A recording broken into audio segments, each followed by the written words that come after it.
वर्द हो गया। अब आप जो बताने जा रहे हो कि परमात्मा और है, क्योंकि परमेश्वर कबीर जी ने सारा कुछ बताया, आपकी गीता जी में लिखा है 18वें अध्याय के 62वें श्लोक में, 18वें अध्याय के 66वें श्लोक में आपका गीता ज्ञानदाता कहता है कि तू सर्वधर्मान परित्यज माम एकम शरणम व्रज, तू सर्वभाव से उस परमेश्वर की शरण में जा और उसी की कृपा से तू परम शांति को प्राप्त हो। अब उनको कंठस्थ याद थे, ब्राह्मण थे, वो तो सारी याद थी, पूरी गीता कंठस्थ याद थी, सब श्लोक याद थे। तो रामानंद जी ने कहा कि भगवान हम तो व्रज का अर्थ उल्टा ही लगाए बैठे थे। तो परमात्मा ने कहा अब उल्टा कर लो, क्योंकि गाड़ी को उल्टा डाल ले तो चले नहीं, गाड़ी को सीधा ही खड़ा करना पड़ेगा। अब परमात्मा ने कहा कि उसकी शरण में जाने के लिए जो साधना है वो 17वें अध्याय के 23वें श्लोक में लिखा, ये तत् और सत मेरे पास है, ये मंत्र कबीर साहब ने कहा था रामानंद जी को। ओम तो सार्वजनिक है ही। तब रामानंद जी ने कहा कि देख बच्चा, मैंने सारी उम्र खो दी इसी भक्ति में, अब कहीं मैं घर का रहूं ना घाट का, 104 वर्ष का बूढ़ा हो गया, आप साधना बताओ, कहीं प्रमाण दिखाई देता नहीं। ठीक है, ये गीता जी का मंत्र तो मैंने याद है, ओम तत्सत, लेकिन ये सब कुछ देख कर भी विश्वास नहीं हो पा रहा मुझे। तो परमात्मा कहने लगे कि हमारी बात पर जो विश्वास करेगा तो उसको हम प्रमाण भी दिखा देंगे। रामानंद जी ने कहा देखो, मैं 16 साल की उम्र से लगा था और आज तक मैं यही साधना करता हूं, मैंने पूरा शरीर अपना साध रखा है, समाधिस्थ भी होता हूं। परमात्मा ने कहा आप समाधिस्थ हो कि कहां तक पहुंचते हो समाधि में? अब वो समाधिस्थ हो गया, अभ्यास था डेली का, योग युक्त होने का, एकदम समाधिस्थ हो गए। और समाधि क्या है? सपना सा होया करता है, सपना सा, एक ऐसी स्थिति आ जाती है कि वो भूल जाता है मैं कहाँ बैठा हूं और ऊपर के जो साजबाज दिखाई देना शुरू कर देता है। तो परमात्मा उनके साथ साथ जा रहे हैं। रामानंद जी पहुंच गए, आगे त्रिकुटी पर पहुंच जाता है प्राणी, ये ओम नाम के जाप का साधक त्रिकुटी पर जाता है। वैसे भी जो अन्य साधना करते हैं वो भी जो धर्मी पुरुष होते हैं वो सीधे त्रिकुटी पर ही पहुंचते हैं। वहां से फिर 3 रास्ते बन जाते हैं। परमात्मा ने कहा कि यहाँ आगे कहाँ जाओगे स्वामी जी, समाधि दशा में बातें हो रही, जैसे स्वप्न में होते हैं। अब रामानंद जी कहता आगे मुझे पता नहीं, मैं तो यहीं तक पहुंच पाता हूं। तो परमात्मा ने कहा कि ये जो लेफ्ट साइड का रास्ता है ना, ये जाता पहले धर्मराज के दरबार में, ये पूरी नो सोच ले सेक्रेटरीएट है ये पूरा, और वहां जब आपकी मृत्यु होगी तभी जा सकोगे, पहले नहीं जा सकते वहां। तो वहां आपका अकाउंट होगा, आपने जिस भी देव की पूजा कर रखी उसी के लोक में आपको भेज दिया जाएगा।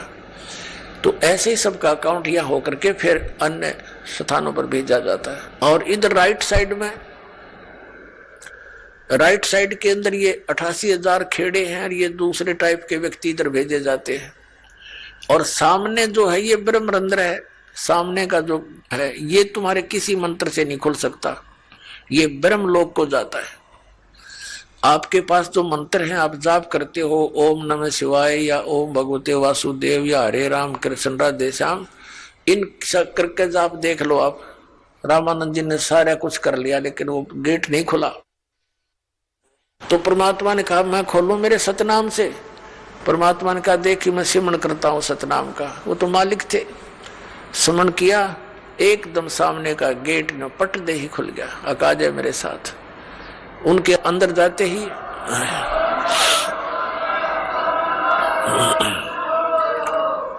परमात्मा के अंदर जाते ही ऑटोमेटिक फिर बंद हो गया। ऊपर ले गए ब्रह्मलोक में, ब्रह्म दिखाया, ये अपने पुत्र का रूप धारण करके कभी ब्रह्मा रूप धारण कर लेता है, कभी विष्णु कभी शिव जी।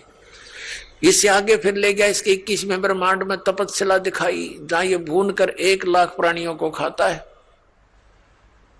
फिर परमात्मा परब्रह्म के लोक में यानी 11वें द्वार से पार करके परब्रह्म के लोक में प्रवेश किया।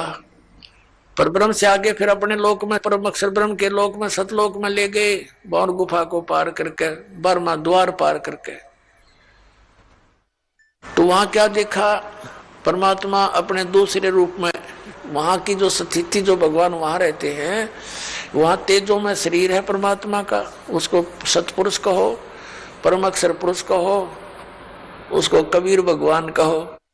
तो सतपुरुष के एक रोमकूप में करोड़ सूर्य मिला दे, करोड़ चंद्रमा, ऐसी रोशनी है उस परमात्मा की, उससे भी तेज है। और नीचे से जो कबीर साहब गए थे 5 वर्ष के बालक की आयु में, वहां चंवर उठा कर अपने दूसरे रूप पर चंवर करने लगे। तो रामानंद जी ने सोचा कि ये कबीर जी तो यहाँ का कोई देवता है, गण है, और ये है सचमुच वो परम अक्षर ब्रह्म जिसके विषय में गीता में कहा है। तो उसी समय वो सोच ही रहे थे, वो तेजो में शरीर जो तख्त पर, तख्त माने सिंहासन, तख्त का अर्थ कोई यूं नहीं है लकड़ी का तख्त पर बैठे, यानी अनंत कोट ब्रह्मांड के कंट्रोलर के सिंहासन पर विराजमान है।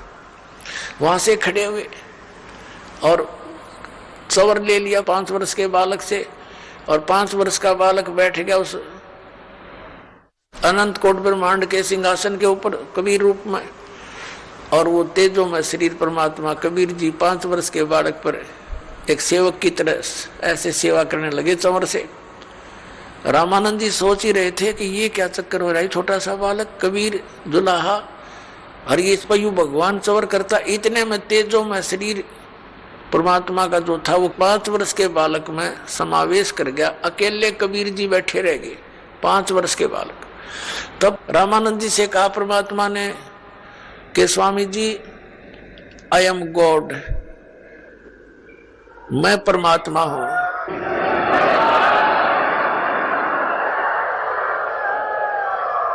और तुम मेरे बच्चे हो, वहां काल के जाल में हो, देख झांक कर उस नरक में जहां तुम रह रहे हो। रामानंद जी ने नीचे देखा तो तेरे की यहाँ तो ऐसे दिखे जैसे कीड़े मकोड़े चल रहे होते इस नरक में। इसका सारे जो यहाँ के राष्ट्रपति और प्रधानमंत्री चाहे सब कुछ हो, वो सतलोक की तुलना में ऐसा गंध दिखाई देता है। परमात्मा कहते हैं इसकी 100 योजन जाती है या दुनिया की गंध 100 योजन तक, 1 योजन में 12 किलोमीटर, कहते 1200 किलोमीटर तक इसकी बदबू जाती है ऊपर इस गंदे लोक की, जहां तुम ठाठ मान रहे हो। स्वर्ग सारे मिला करके सारे इतने खराब हैं यहाँ के। तब रामानंद जी से कहा कि जाओ तुम वापस यहाँ आना पड़ेगा। हो गया विश्वास आपको? अके भगवान हमारी ताएं खुल गई। जब वापस आए शरीर में, सामने फिर बैठे परमात्मा वही 5 वर्ष के बालक रूप में, जागोष्ठी हो रही थी उनकी। चरण पकड़ दिए 104 साल के उस वृद्ध ने, ब्राह्मण ने, वो था ब्राह्मण, और 5 वर्ष के दानक के पैर पकड़ दिए उस बालक के, और कहा कि 2 ठोड़ है, एक तू भया एक से 2, और गरीबदास हमकार ने तुम आए हो मुग्धो। तुम साहेब तुम संत हो, तुम सतगुरु तुम हंस, और गरीबदास तेरे रूप में और न दूजा अंश। बोलो सतगुरुदेव।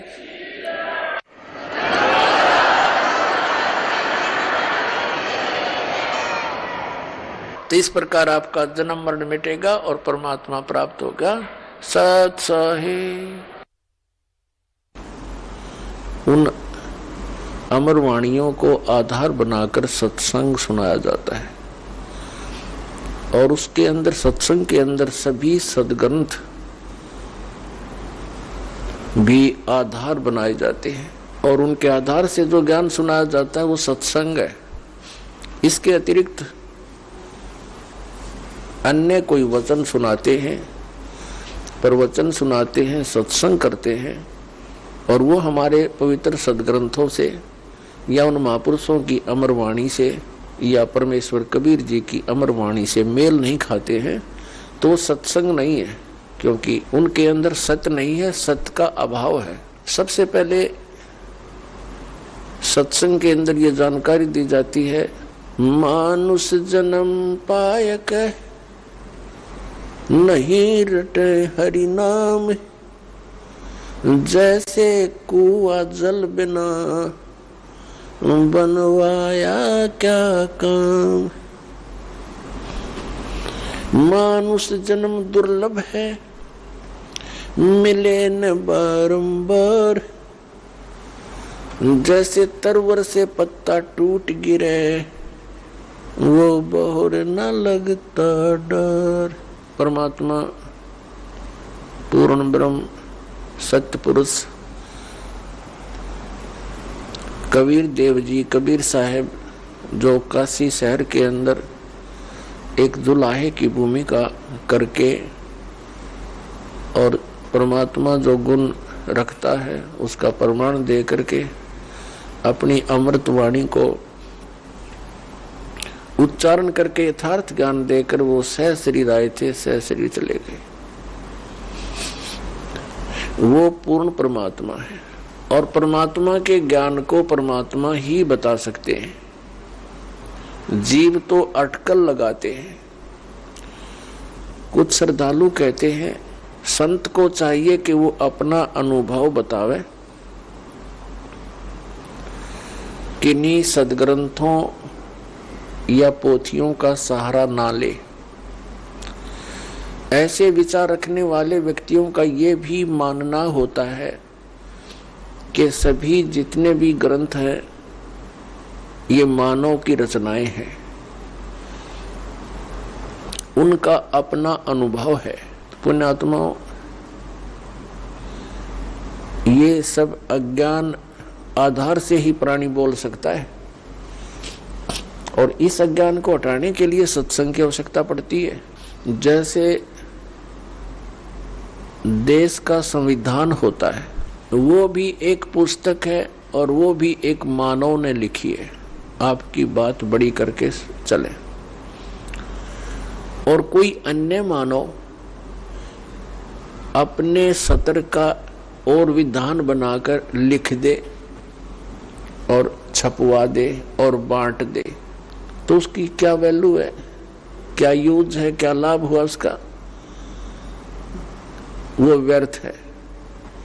इसी प्रकार परमात्मा के विधान को लिखने वाला भले ही कोई मानव है, जैसे श्री वेद व्यास जी और श्री धर्मदास जी और श्री गोपाल दास जी, लिखने वाले मानव हैं, लेकिन वो संविधान परमात्मा का है और उस विधान के अनुसार जिसके वचन नहीं है, उस संविधान यानी परमात्मा के विधान ज्ञान अनुसार किसी अन्य व्यक्ति, ऋषि महर्षि या किसी संत मंडलेश्वर महंत की वो पुस्तक परमात्मा के विधान से मेल नहीं खाती है तो व्यर्थ है। दूसरी बात रही कि संत को चाहिए कि वो अपना अनुभव बतावे, पुस्तकों का आधार ना माने। ये भी एक बालक के विचार हो सकते हैं जिसने कभी विद्यालय देखा ही ना हो। जैसे टीचर होते हैं, विद्यालय में पढ़ाते हैं अध्यापक, उनका एक निर्धारित पाठ्यक्रम होता है, सिलेबस कहते हैं उसको, और जो टीचर सिलेबस से बाहर ज्ञान देता है और सिलेबस के अनुसार ज्ञान नहीं देता है, वो भले ही उसको पढ़कर सुनावे या उसको याद करके वैसे सुनावे, वचन वही होने चाहिए जो पाठ्यक्रम की पुस्तकों में विद्यमान है। तो वो टीचर ठीक है, हितैषी है, और जो उन पाठ्यक्रम की पुस्तकों से हटकर अपनी कोई अन्य बकवाद सुनाता है तो वो टीचर ठीक नहीं। अब जैसे परमात्मा की जानकारी परमात्मा ने आकर बता दी और उन्होंने ये भी ज्ञान दे दिया कि तुम ऐसे ऐसे करो जिस कारण से तुम वहां उस स्थान को प्राप्त कर लोगे जहां जाने के बाद फिर लौटकर संसार में कभी नहीं आना पड़ता। उसको पूर्ण मोक्ष कहते हैं। अब परमात्मा के दर्शन मात्र से, कोई कहते हैं कि भगवान के दर्शन हो जाए तो कल्याण हो जाता है। परमात्मा के दर्शन बहुत अच्छी बात है, बड़े पुण्यकर्मी प्राणी को ही हो सकते हैं, लेकिन परमात्मा के दर्शन से कल्याण मोक्ष नहीं होगा।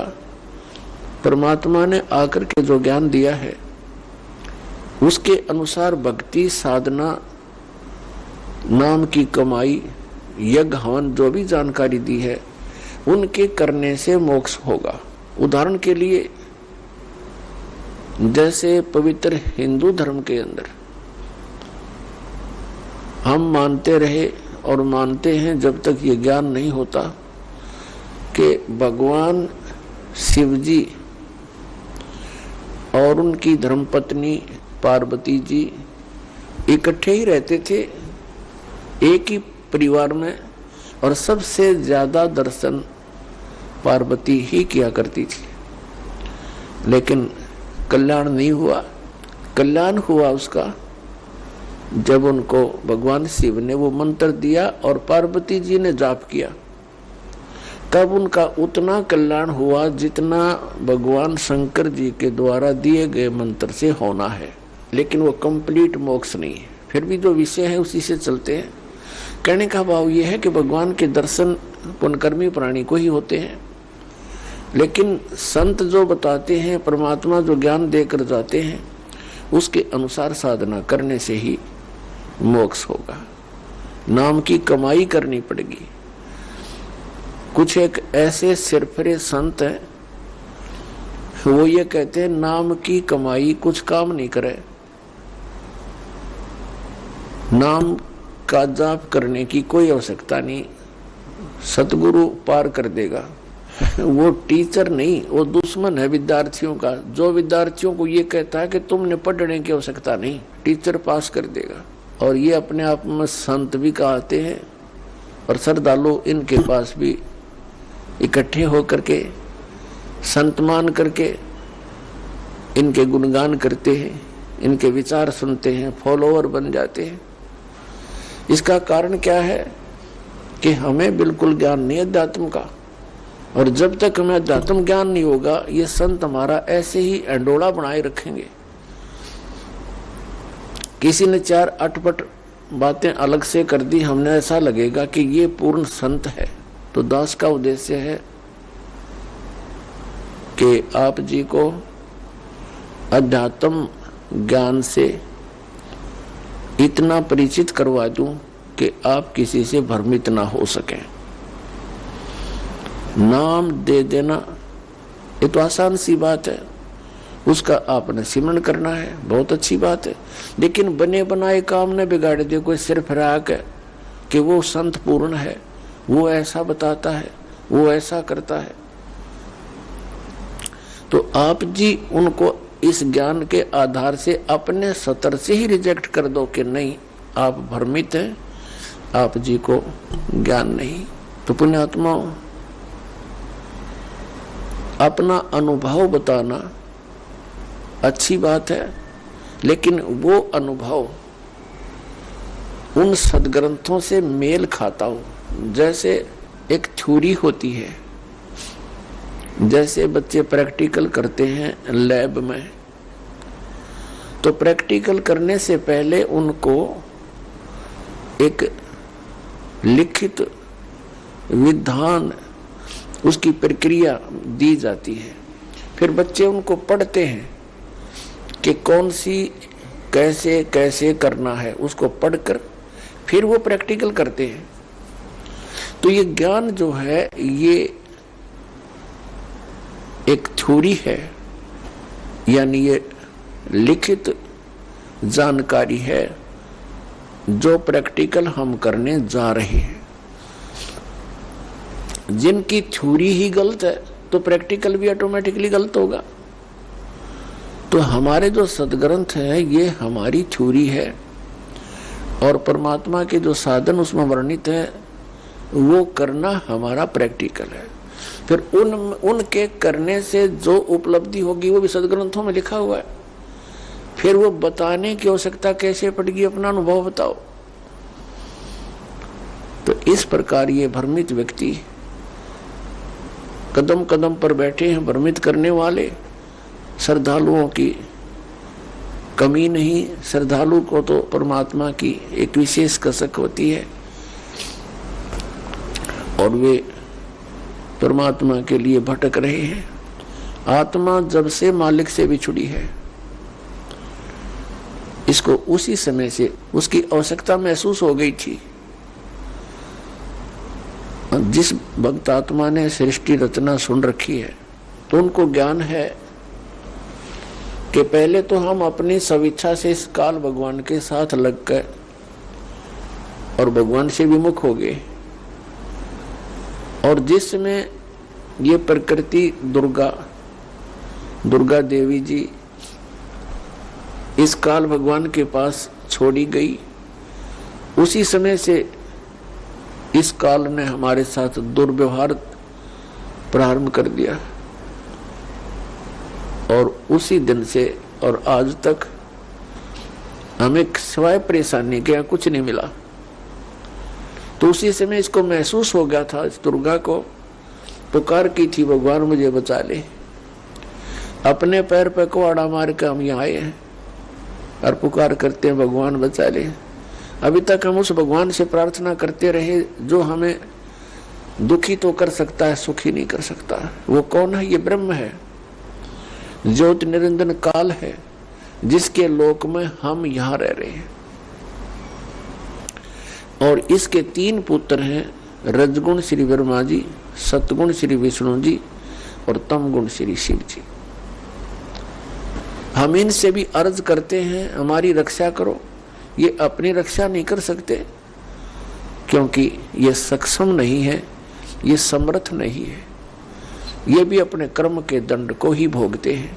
इनको इतना ही अधिकार दिया हुआ है कि जो जैसे कर्म करेगा वैसा ही फल तुम दे सकते हो, इससे हटकर आप कुछ नहीं कर सकते। ये केवल हमें अपना किया कर्म ही दे सकते हैं और ये काल भगवान के अधीन है, ये विवश हैं और अपने ही ये भाई बहन हैं, इनकी पिछले पुण्य कर्म अधिक है, इनको उच्च पोस्ट प्राप्त मिल गई इस ब्रह्मांड की। लेकिन ये आपके साथी हैं, दुश्मन नहीं, लेकिन ये विवश हैं। इस काल भगवान के संकेत के बगैर ये कुछ नहीं कर सकते और इनको केवल जैसा कर्म प्राणी करता है वैसा ही फल देने का ही अधिकार है, इसे हटकर नहीं। ना ये किसी को सुखी कर सकते और ना ये किसी को दुखी कर सकते। इनसे हटकर जो और अन्य देवता है उनकी तो बात ही छोड़ो। तो कहने का भाव ये है कि जब से हम भगवान से बिछड़े हैं, संकटों को झेल रहे हैं, महा कष्ट उठा रहे हैं और ऐसे ही तरफ तरफ कर हम शरीर त्याग जाते हैं और हम भगवान से पुकारते भी रहते हैं, सुनाई बिल्कुल नहीं होती, जो कष्ट आना है आ ही जाता है।